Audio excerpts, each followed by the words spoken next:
역대상 15장 17절부터 29절입니다.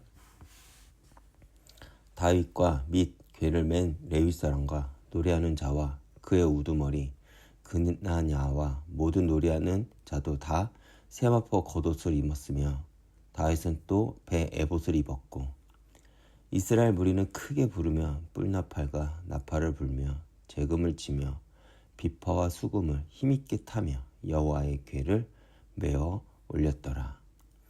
여호와의 언약궤가 다윗 성으로 들어올 때 사울의 딸 미갈이 창으로 내다보다가 다윗 왕이 춤을 추며 뛰노는 것을 보고 그 마음에 업신 여겼더라.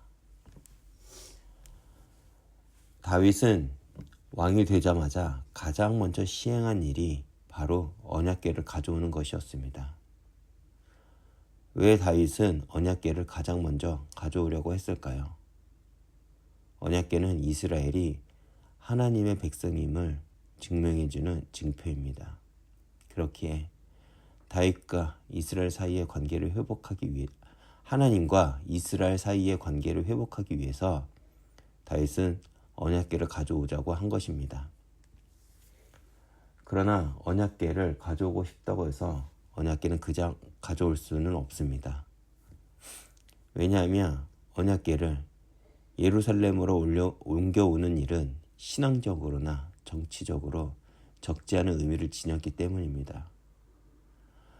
법궤는 하나님을 향한 이스라엘의 신앙의 징표가 되기도 하며 이스라엘 가운데 거하시는 하나님의 임재의 상징이기도 합니다.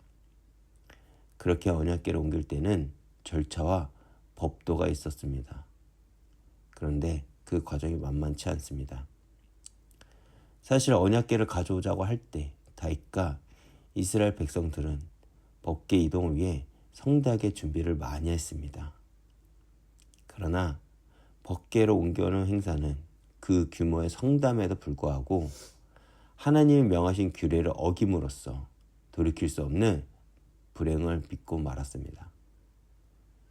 출애굽기 37장 5절에 보면 하나님께서는 분명 법궤를 옮길 때는 고앗 자손들이 어깨를 메어 운반하라고 명령하십니다. 그러나 다윗은 자신이 생각하기에 가장 정성을 다한 것입니다. 그래서 새 수레에 법궤를 싣고 우사와 아히오가 수레를 몰도록 합니다.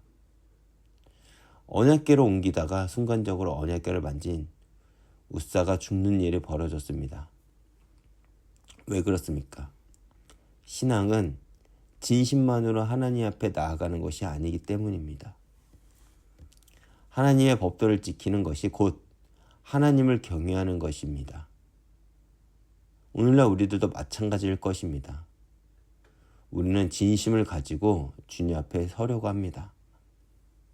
그런데 하나님을 제대로 알려고 하지도 않고 하나님이 우리에게 맡기신 역할과 책임도 다하지 않습니다. 그래서 우리는 하나님의 일을 보지 못하는 것입니다. 이 사실을 한 다윗은 비로소 여호와의 규례대로 하나님의 법궤를 이스라엘로 가져오게 됩니다.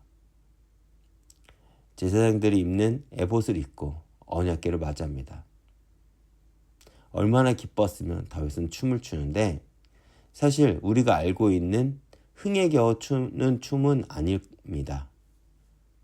바로 다윗은 왕으로 언약궤를 맞이하는 것이 아니라 하나님의 제사장으로, 신하로, 백성으로 그 언약궤를 맞아들이는 것입니다.